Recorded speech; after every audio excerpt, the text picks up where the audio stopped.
నమస్కారం city news కి స్వాగతం. ముందుగా ముఖ్యాంశాలు.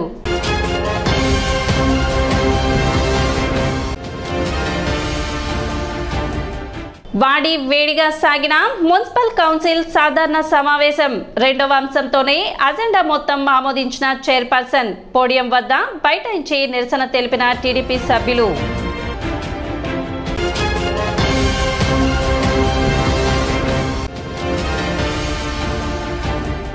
జూలై 1వ తేదీ నుండి కేంద్ర ప్రభుత్వం ప్రవేశపెట్టిన కొత్త చట్టాల వల్ల ఆశించిన ప్రజా ప్రయోజనం ఉండదు. దీతెనాలి పట్టణ మరియు పరిసర ప్రాంత అభివృద్ధి సంఘం.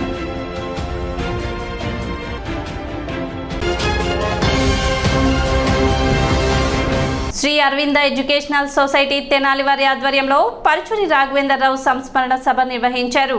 ఈ సందర్భంగా పాఠశాల ధ్యాన మందిరం నందు సామూహిక ధ్యాన సభ నిర్వహించారు. ఈ సభకు Shri Aravinda education society vice chairman Patiparla Dakshinamurthy అధ్యక్షత వహించారు. కార్యక్రమానికి మాజీ మంత్రి టీడీపీ సీనియర్ నేత ఆలపాటి రాజేంద్ర ప్రసాద్ ముఖ్య అతిథులుగా హాజరయ్యారు. చెరుకూరి రాఘవేంద్రరావు చిత్రపటానికి పూలమాలలు వేసి నివాళులు అర్పించారు. అనంతరం రాఘవేంద్రరావు యొక్క సేవలను కొనియాడారు. కార్యక్రమంలో కొడాలి రాంబాబు, మొవ్వ సత్యనారాయణ, డాక్టర్ మంతెన నరసరాజు, పాలడుగు ఉమామహేశ్వరరావు, పరుచూరి పవన్ తదితరులు పాల్గొన్నారు.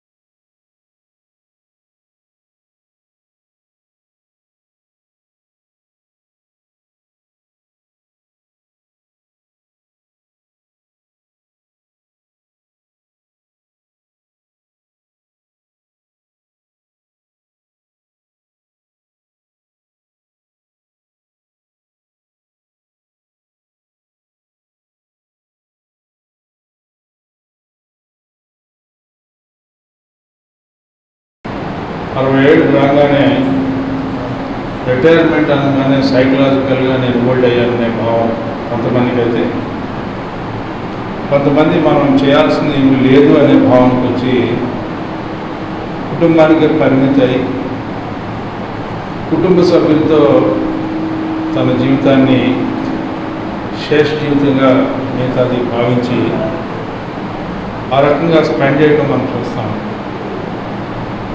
But that is not the life అని చెప్పి భావించినటువంటి వ్యక్తి విశేషులు రాఘవేంద్ర గారు. దాదాపు రిటైర్మెంట్ అయిన తర్వాత కూడా సోషల్ ఆస్పెక్ట్స్లో కానీ సమాజపరంగా ఏది మంచి ఏది చెడు అని విశ్లేషణ చేయగలిగినటువంటి శక్తి ఒకటే కాకుండా సమాజానికి మనం ఏదో ఒకటి చేయాలనే భావన, ఆ భావన ఆ ఆలోచనలోకి తీసుకురావడం, దాన్ని ఇంప్లిమెంటేషన్ చేయడానికి ప్రయత్నించే వ్యక్తి రాఘవేంద్ర గారు. చాలామందికి మనకి అనేక రకాలైన మనసులో ఆలోచన కలుగుతూ ఉంటాం, వాటిని మనం ఇంప్లిమెంట్ చేయలేకపోవచ్చు.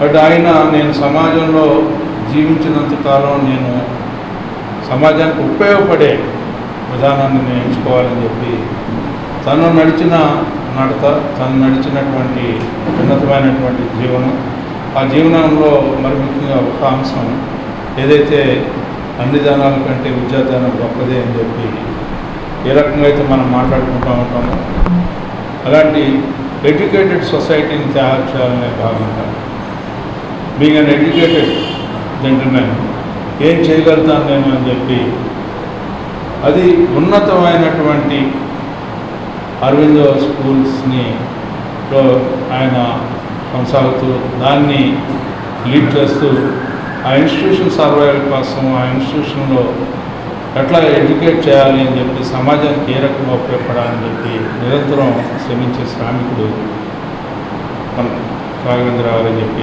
చెప్పుకోవచ్చు. ఈ సంస్థ అధ్యక్షుడిగా కార్యకలాపాల్లో అరవింద సాహిత్య సత్యనారాయణ గారు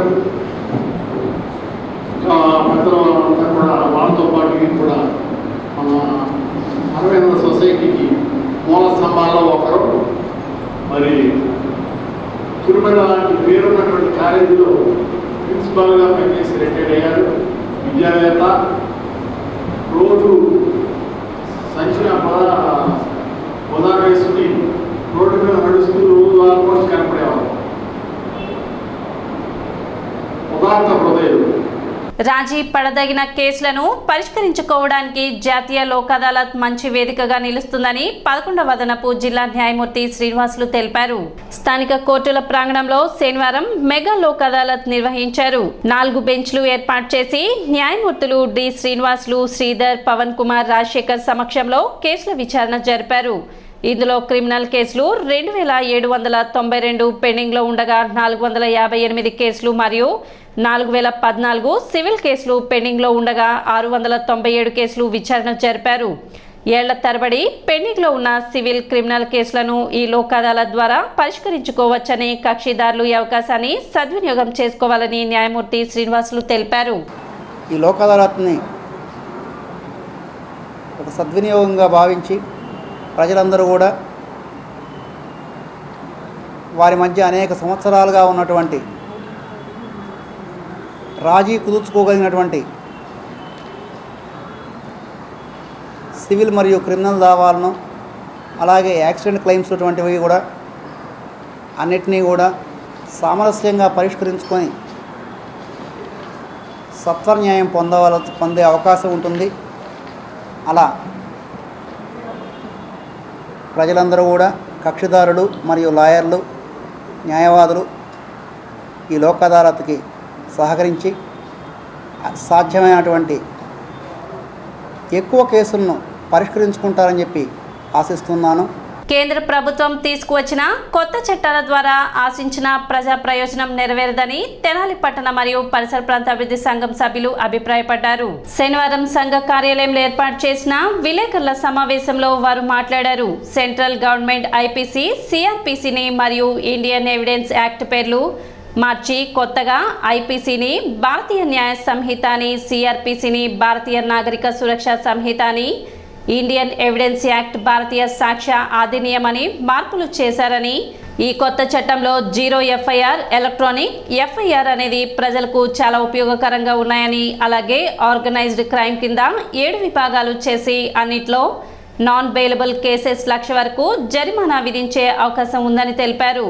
ఇలాంటి కేసుల్లో అమాయకులను కూడా ఇరికించే అవకాశం ఉందని తెలిపారు. పోలీస్ మాన్యువల్ మరియు పోలీస్ రూల్స్ మొత్తం పాత చట్టాల క్రిందే పాటిస్తున్నారని, పోలీస్ వ్యవస్థలో సంస్కరణలు తెచ్చిన తర్వాతే కొత్త చట్టాలను అమలు చేయాలే గాని హడావిడిగా కాదని, జూలై 1, 2024 నుండి అమలు చేయడం సరైనది కాదని, కొత్త చట్టాల ద్వారా ఆశించిన ప్రజా ప్రయోజనం నెరవేరదు కాబట్టి పోలీస్ సంస్కరణలు అయ్యేదాకా, అందరి అభిప్రాయాలు తీసుకునేదాకా ఈ చట్టాలను అమలు చేయవద్దని తెనాలి పట్టణ మరియు పరిసర ప్రాంత అభివృద్ధి సంఘం డిమాండ్ చేసింది. రేపు సాయంత్రం 12 గంటల తర్వాత సెంట్రల్ గవర్నమెంట్ ఈ మధ్యలో చేసిన 3 చట్టాలు, క్రిమినల్ చట్టాలు అమల్లోకి వస్తాయి. ఇంతకుముందు ఉన్న చట్టాలు సిఆర్పిసిని, ఐపీసీని, ఎవిడెన్స్ యాక్ట్ని, వీటిని యొక్క పేర్లు మార్చారు.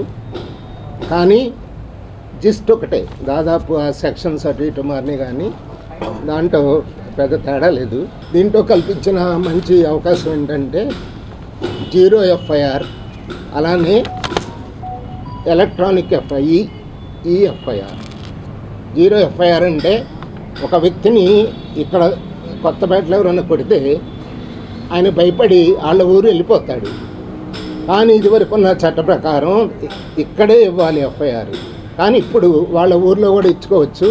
అక్కడ పోలీస్ స్టేషన్ వాళ్ళు దాన్ని 0 ఎఫ్ఐఆర్ కింద కట్టి ఇక్కడ పంపిస్తారు. సమావేశంలో సంఘ అధ్యక్షులు దర్శి శివకోటేశ్వరరావు, రావురి శివశంకర్రావు, అబ్దుల్ ఆరిఫ్, సోమయ్య శాస్త్రి, వాకా పేర్రెడ్డి, కొమ్ము అబ్రహాం లింకన్, బెరుకూరి శివరామయ్య తదితరులు పాల్గొన్నారు. కొత్త చట్టాలు ఏవైతే ఉన్నాయో IPC, CrPC and Indian evidence act అనే 3 కొత్త చట్టాలని, అంటే 3 పాత చట్టాలని కొత్త చట్టాలుగా మార్చారు. ఐపీసీని వచ్చేసి భారతీయ న్యాయ సంహిత అని, సిఆర్పిసిని వచ్చేసి భారతీయ నాగరిక సురక్షా సంహిత అని, ఇండియన్ ఎవిడెన్స్ యాక్ట్ని భారతీయ న్యాయ సాక్ష్య అధినియం అని చెప్పి కొత్తగా ఈ 3 చట్టాలను తీసుకొచ్చారు. అయితే ఐపీసీలో మొత్తం 515 సెక్షన్లు ఉన్నాయండి. ఈ 515 సెక్షన్లకు 358 సెక్షన్లకి కుదించారు వీటిని. అయితే మెయిన్గా మా సీనియర్ గారు చెప్పినట్టు కొన్ని ఫాల్ట్స్ ఉన్నాయి ఈ సెక్షన్స్లో. ముఖ్యంగా మాబ్ లించింగ్ అని చెప్పి ఒకటి సెక్షన్ పెట్టారండి. ఇది గుంపుగా వెళ్ళి హత్య చేయడం. సో ఈ గుంపుగా వెళ్ళి హత్య చేసినప్పుడు అంటే క్యాస్ట్ గురించి కానీ, ఏ క్యాస్ట్కి సంబంధించి కానీ వాటి గురించి క్లారిటీ ఇవ్వలేదు ఆ సెక్షన్స్లో. దాని గురించి ఎంత శిక్ష పడుతుందని కూడా వేగ్గా చెప్పారు కానీ క్లారిటీ ఇవ్వలేదు. ఇప్పుడు ఒక చిన్న విరామం.